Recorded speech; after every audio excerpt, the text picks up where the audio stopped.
안녕하십니까. 예, 뉴스앤뷰의 전용상 기자입니다. 박상민 기자입니다. 예, 오늘은 지난번에 이어서 여간첩 시리즈가 되겠어요. 네.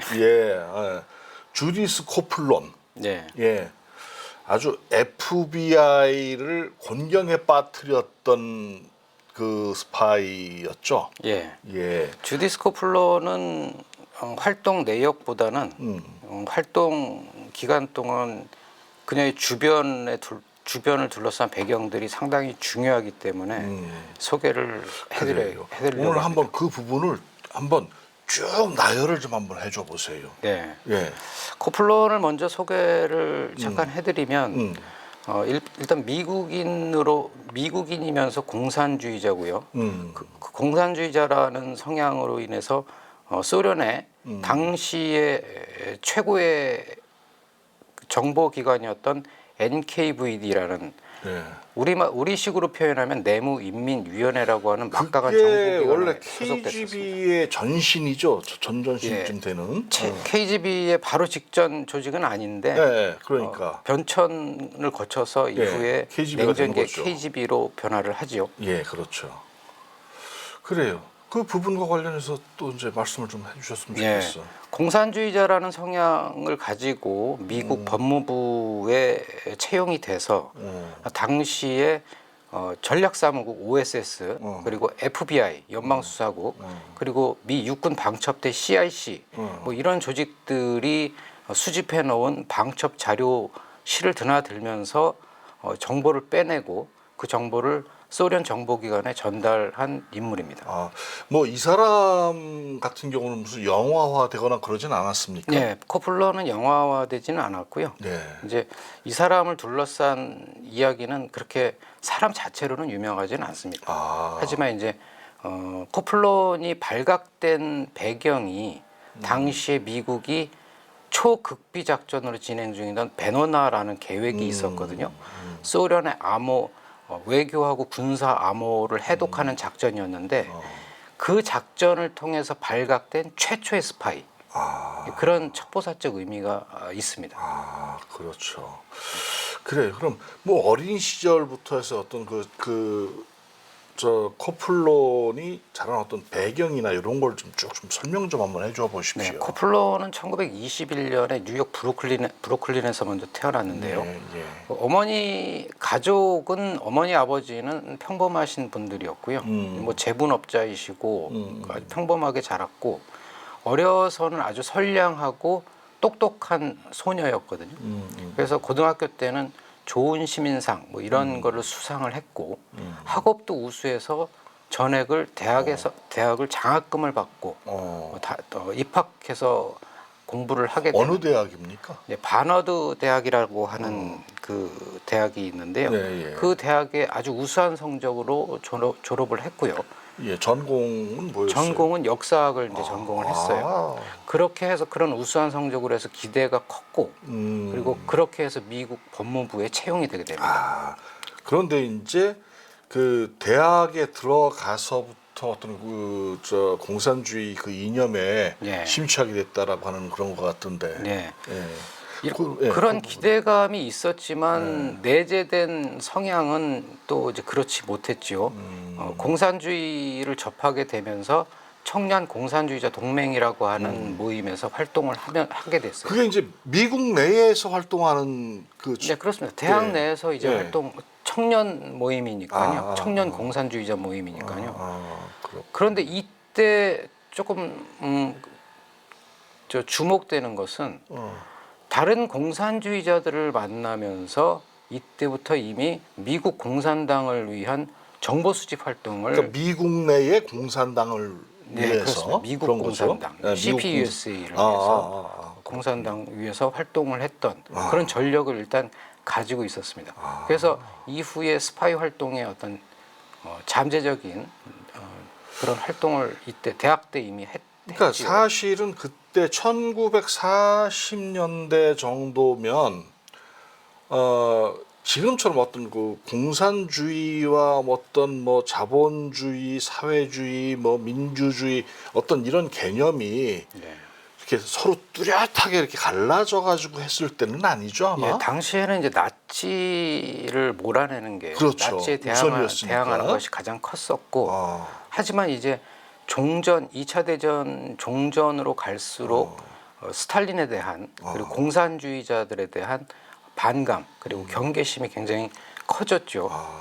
그런 상황에서 이제 코플러는 미국 법무부에 공산주의 성향을 갖고 미국 법무부에 들어가게 됩니다. 그럼 이제 결국 그 법무부에 가서 이런 정보를 다 이렇게 그 핸들링을 할 수 있는 포지션이 되면은 예.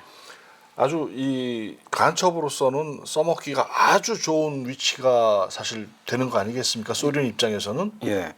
그래서 초창기에 법무부에 코플런이 법무부에 채용되는 시기 1944년이거든요. 야. 그래서 1944년부터는 사실은 소속돼서 활동한 것은 아니지만 아까 말씀드렸던 대로 OSS, FBI 그리고 CIC 뭐 이런 조직에서 수집한 방첩 자료가 모아지는 법무부 내 방첩 자료실을 드나들면서 그러니까. 자료를 빼내기 시작합니다. 이때는 공식적인 스파이는 아니었어요. 하지만 이런 잠재력이나 활동을 눈여겨보던 소련 측에서 1945년 1월에 뉴욕 맨하탄 지부장을 시켜서 어떤 지부장이에요? 블라디미르 프라부딘이라는 지부장이 있었는데요. 그럼 무슨 지부장이에요, 그거? 맨하탄을 책임지는 소련 정보국에 NKVD의 맨하탄을 책임지는 뉴욕의 맨하탄을 뉴욕을 책임지는 뉴욕 지부장이에요. 블라디미르 프라부딘이라는 사람을 만나게 돼요. 이 프라부딘에 의해서 그때 공식적으로 SIMA, 시마라는 암호명을 부여받게 됩니다. 그럼 이제 그때가 바로 이제 어떤 정식적인 스파이가 되는 거예요. 예, 공식적으로 이제 스파이가 됐죠. 그래서 그렇군요. 아마도 모르긴 모르지만 이때부터 공작금도 정해진 급여지요. 그러니까 공작금도 받으면서 활동을 했을 것으로 추정이 됩니다. 그렇겠죠. 예. 그래요. 근데 이 부분은 어떻게 해서 또 이게 드러나게 됐습니까? 예. 이렇게 법무부 내에서 이제 공식적으로 암호명을 갖고 이제 활동을 하면서 미국인 공산주의자 FBI가 주로 이제 많이 했는데 미국인 공산주의자들에 대한 사찰 활동 수집 자료 정보 수집해야 되는 거니까 이런 것들을 이제 NKVD에 직접적으로 전달할 수 있을 정도가 됐지요. 그런 과정에서 1948년 말쯤에 FBI가 내부 방첩 활동을 벌이던 과정에서 시마를 특정하게 됐고 실마리를 찾게 됩니다. 근데 이 실마리를 찾게 된 배경이 굉장히 좀 설명이 좀 필요한데 당시에 미국은 2차 대전 기간에 나치뿐만이 아니고 스탈린에 대해서도 상당한 의심을 가지고 있었어요. 그래서 전쟁은 나치와 벌이면서도 내부적으로는 스탈린에 대한 감시 그리고 스탈린과 모스크바와 미국을 오가는 외교 그다음에 군사 암호에 대한 해독 작전을 벌이고 있었어요. 사실 그런 부분은 지금도 마찬가지예요. 예. 아무리 친한 사이라고 하더라도 그게 외교고 예. 안보고 국방이에요. 뭐 의심을 일단 해보고 그럼. 그렇게 해서 내용들을 좀 파악해야 되겠죠. 동맹국이라고 해서 그 아주 영원한 동맹은 아닌 거거든요. 예. 그래서 이제 조사를 해야 되는 거지. 스탈린과도 미국 소련과도 2차 대전에서는 같은 동맹국이었지만 이후에는 공공의 적이 있으니까. 적수가 되지요. 이걸 이제 미리 간파를 하고 미국이 1943년부터 소련 외교, 군사, 암호를 해독하기 시작을 했어요. 이 해독 작전이 전후에도 계속 이어졌거든요. 이 베노나라고 하는 암호 해독 작전인데요. 시마라고 하는 코플론의 정체가 숨겨진 시마라고 하는 암호가 이 베노나 암호문 속에서 프로젝트 베노나에서 그게 드러나게 되는 거죠. 암호문이 추출이 돼요. 하지만 처음에는 이게 시마가 누구인지 특정을 못했어요. 특정을 할 수가 없죠 처음에는. 그래서 FBI가 추가 조사를 벌이는 과정에서 동선이 파악이 되는 거지. 예. 이제. 코플런이 어딜 갔다. 그래 암호문을 보면 시마가 어딜 갔다. 겹치는 거예요. 그런 식으로 FBI가 방첩 활동을 벌이면서 코플런을 특정하게 됩니다. 그게 1948년 말이에요. 하지만 FBI가 여기서 좀 딜레마에 빠지게 되는데요. 이 베노나 계획은 당시에 맨하탄 계획, 원자폭탄을 개발했던 맨하탄 계획과 더불어서 초극비 작전이었어요. 그러다 보니까 FBI가 코플런을 재판에 넘기려고 해도 유죄를 받고 싶지만 베노나 계획이라고 하는 그거에 의해서 이 저 간첩이라고 하는 스파이라고 하는 걸 특정을 할 수가 있었는데 예, 그 근거를 법원에 제출을 할 수가 없었어요. 그러다 보니까 고민을 하게 되죠. 그렇다면 이제 그 아주 극약 처방을 이제 내리게 됩니다. 거기서 함정 수사를 하게 돼요. FBI가 코플론에 대해서 코플론의 주변으로 미끼 문서, 기밀이 담긴 미끼 문서를 던져놓고 그리고 불법 도청을 하게 됩니다. 그런데 코플론은 그걸 모른 채 그 기밀 문서를 그 1949년에 소련 측에 넘기는 거죠. 네, 소련 당시 맨하탄에 위장해 있던 NKVD 다른 요원에게 구비체프라고 하는 다른 요원에게 넘기게 됩니다. 그 장면을 FBI가 그 장면을 미행을 하면서 포착을 하고 그때 바로 이제 잡는 거죠. 네, 포착을 하고 이 접선을 하는 그 상황에서 두 사람을 다 체포하게 됩니다. 예, 그래서 법원에 기소를 할 수 있는 이제 근거를 만들죠. 네, 그렇게 해서 재판이 이제 진행이 됩니다. 그래요. 근데 그래서 뭐 그 1심에서는 나름대로 그 유죄를 받았는데 2심 뭐 또 그 아무래도 현행범으로 잡혔으니까 법원에서도 뭐라고 할 수는 없지요. 그래서 1심에서는 유죄 판결을 명백한 유죄다 해서 유죄 판결을 받게 됩니다. 하지만 이제 코플론 쪽도 만만치가 않았어요. 이게 FBI가 상당히 아마 역사상 제일 큰 위기에 봉착했던 시기가 아닐까 이제 저는 생각을 하는데 이 이후에 벌어지는 재판 과정에서 FBI는 엄청난 수세에 몰리게 됩니다. 그 내용을 좀 얘기해 주세요. 1심이 끝나고 2심이 딱 시작을 하는 과 함께 코플론 쪽에서 반격을 시작합니다. 어떻게 반격을 시작하냐면 아까 말씀드린 대로 코플론을 기소했던 근거가 뭐 현행범으로 체포된 것 이외에 국가 기밀을 소련에 전달을 했다. 그걸 어떻게 증명할 거냐라고 하는 바로 그거예요. 이걸 증명할 수 있는 자료를 FBI가 전혀 내놓지를 못하고 있었어요.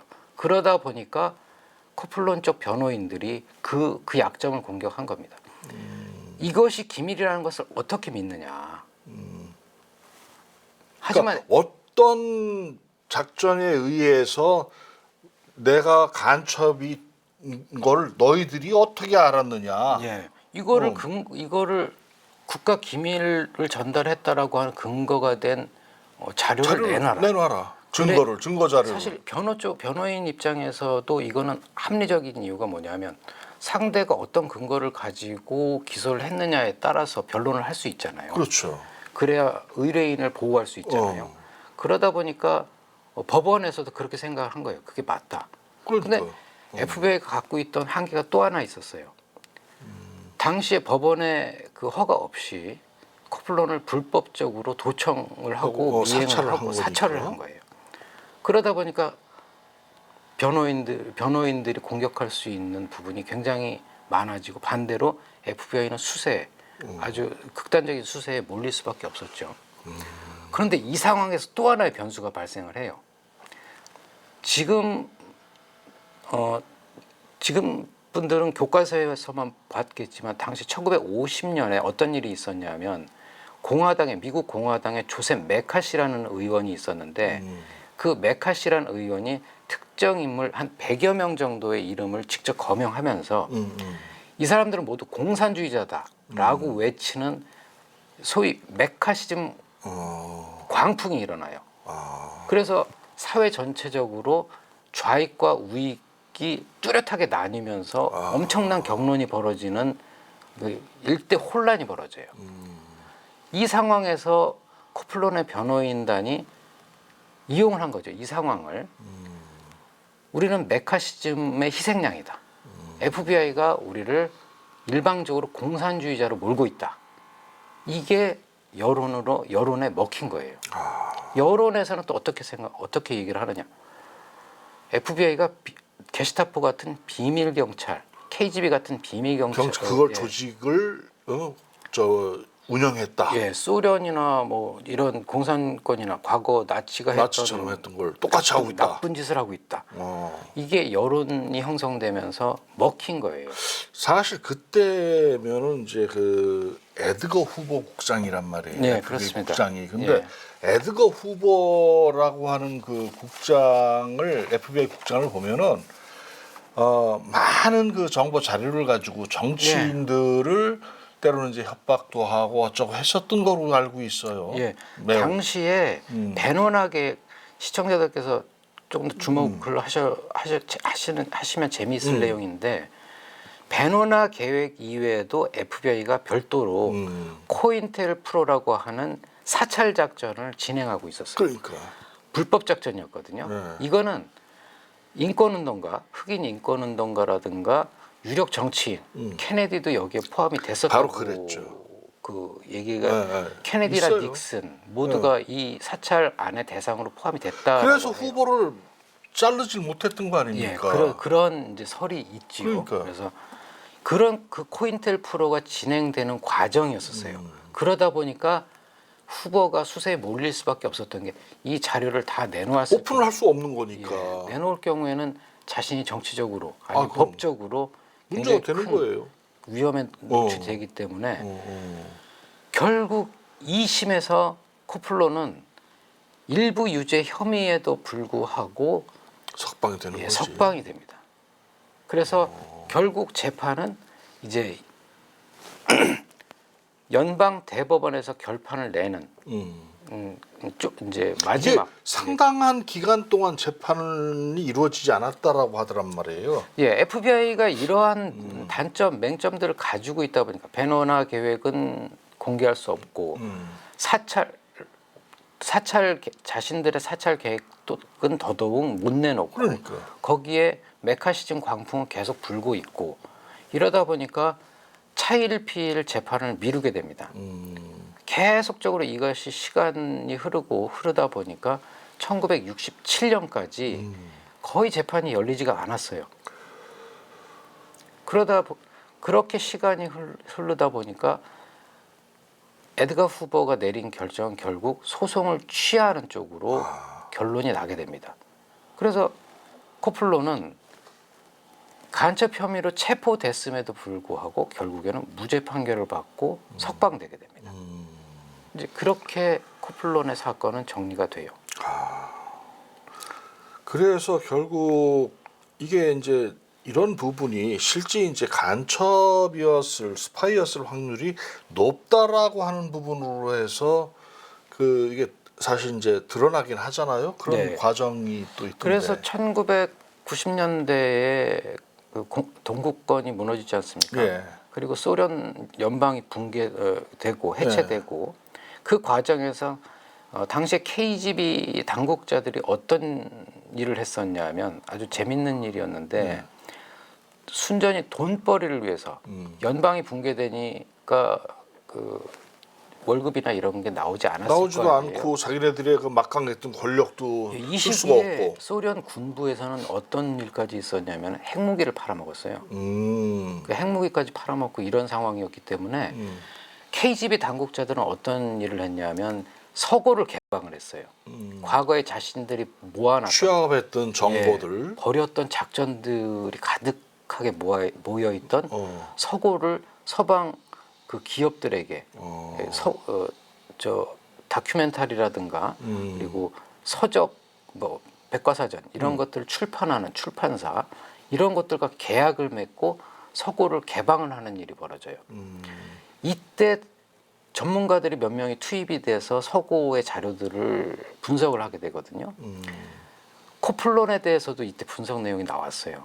한 전문가가 얘기하기로는 코플론은 명백한 소련의 스파이였다. NKVD 그 자료를 소속의. 보니까 예, 그 내용이 이후에 소련이 해체된 이후에 이제 그 알려지게 됐죠. 그 이후에 KGB는 또 서고를 닫았어요. 왜냐하면 러시아로 그때 옐친이 다시 정권을 쥐면서 그러면서 그러면서 몇 년 뒤에 한 3년 정도 뒤에 KGB 서고를 이제 닫아버리고 지금은 볼 수가 없어요. 들어갈 그렇죠. 수가 없어요. 그렇죠. 지금은 그 FSB라고 연방 정보국 저기 연방 보안국 그게 바로 지금 저 푸틴의 권력 기반이죠. FSB가 지금은 이제로 변해 있지요. 변모돼 있죠. 근데 저 얘기 들어보면 코플론도 뭐 결혼도 하고 해서 애들도 낳고 뭐 잘 살다가 죽었다고 하는 것 같은데. 변호인의 활약이 대단했죠. 재판 과정에서 FBI를 그렇게 몰아붙이고 그렇게 수세로 몰아붙이는 당시 에드가 후보는 말 그대로 나는 새도 떨어뜨리는 정도의 위력을 가지고 있었던 인물이거든요. 이거 빅브라더라고 하는 그렇지. 살아있는 빅브라더라고 하는 모든 정보를 뭐 다 갖고 있으니까. 정보를 완전히 그 장악하고 있던 최강의 인물이었는데 그 인물을 변호인 몰아붙인 변호인. 그러니까 대단한 거죠. 그 변호인과 결혼을 해서 자녀도 4명씩 낳고. 그러니까 피의자가 변호사와 결혼을 했네요. 네, 그렇습니다. 피의자가 검사와 결혼한 건 아니네. 네, 그렇습니다. 그러면 뭐 이건 문제가 될 건 아니네. 문제는 없지요. 그러니까 피의자와 검사가 결혼을 하면 좀 문제는 돼요. 그렇잖아요. 근데 이제 피의자가 변호사와 결혼을 했으니까 그건 문제가 안 되네. 예. 그렇군요. 그렇게 이제 자녀도 낳고 그리고 코플론은 교육학 석사 뭐 이렇게 받고 책도 출간하고 그렇게 하면서 그 2011년까지 2011년에 사망했는데 그렇게 이제 잘 살다가 그렇게 사망을 그래요.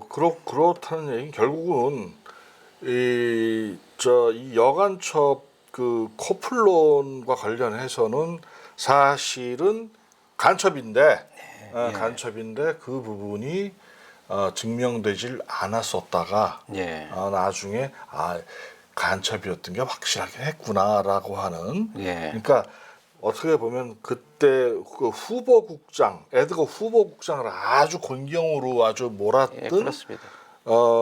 소련의 그러니까 미국인 소련 여간첩. 네, 그렇죠.